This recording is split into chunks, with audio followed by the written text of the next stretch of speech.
Nilikuwa nasafiri kutoka Bungoma to Nairobi.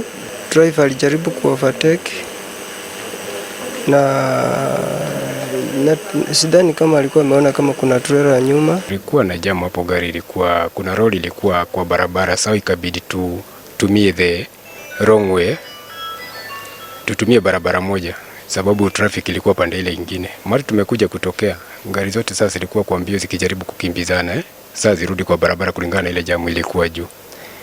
Kutokea hapo kwa hiyo harakati ya kujaribu ku speed up na kurecover pale, nimepata driver wetu ile akijaribu ku overtake akapatana na lori yenye ilikuwa ina fresh. We received a number of 11 patients from the Salga accident, and among the 11 patients, one of them succumbed. Others, around 2 are stable, but others are not well off.